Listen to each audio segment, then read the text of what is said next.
pense que vous avez déjà la Direction générale de la protection sociale. Il y a aussi d'autres structures qui appuient et qui sont en charge de la prise en charge sociale des populations vulnérables. C'est dire donc que le dispositif est là et bien pris en charge d'ailleurs dans le cadre du plan Sénégal émergent, en son axe de développement du capital humain. Il y a un important volet protection sociale, donc mise en œuvre par le gouvernement et le cadre de référence, c'est le SNPS. Je ne dirais pas entièrement en sécurité, mais au moins un dispositif est là avec un cadre réglementaire, des instruments juridiques, mais aussi des cadres de mise en œuvre, des structures opérationnelles de prise en charge de la protection sociale.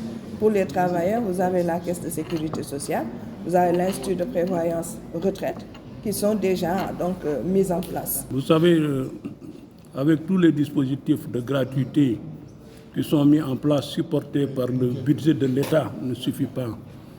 Il y a la protection sociale formelle, avec la contribution des parties, des acteurs, donc les travailleurs, les employeurs. Et cette partie ne peut pas permettre de couvrir l'ensemble donc, disons, des couches sociales. Comment aujourd'hui repenser au financement de la protection sociale, c'est de ça qu'il s'agit. Avec quel type de financement il faudra réfléchir? Est-ce qu'il faudra continuer avec cette politique de gratuité que l'État supporte? Est-ce qu'il ne faudrait pas la contribution de l'ensemble des populations? D'autres pays l'ont expérimenté. La couverture maladie universelle avec la participation des citoyens, avec une contribution donc, des citoyens. Cela permet également d'abonder le financement.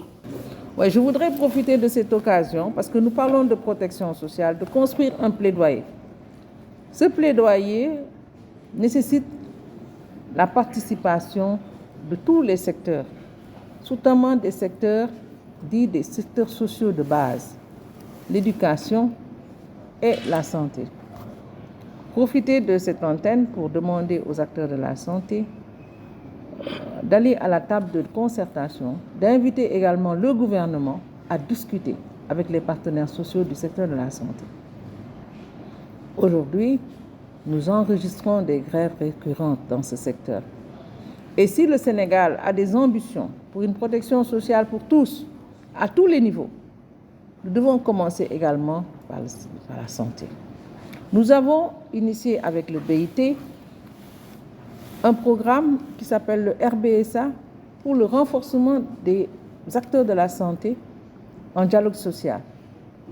Ce ne sont que des activités qui se suivent, des thématiques qui ont des liens.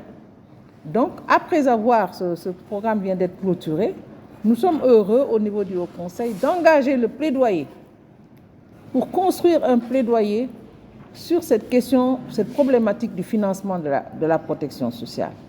Parce que les populations sont demandeurs, le gouvernement également est demandeur parce que son ambition, l'ambition de tout gouvernement, c'est de réduire autant que faire se peut la pauvreté dans le pays. Et mettre en œuvre en tout cas les recommandations qui seront issues de cet atelier, vraiment par le Haut Conseil, par le dialogue social, peut nous aider à rendre les politiques publiques cohérentes aussi. Parce que nous avons vu beaucoup d'interventions, nous avons la stratégie nationale de la protection sociale, mais parfois il y a un déficit de cohérence entre les différents acteurs. Et je pense qu'avec le BIT, nous pourrons arriver à construire le plaidoyer et aller vers un dialogue social national sur la thématique, sur cette problématique du financement de la protection sociale.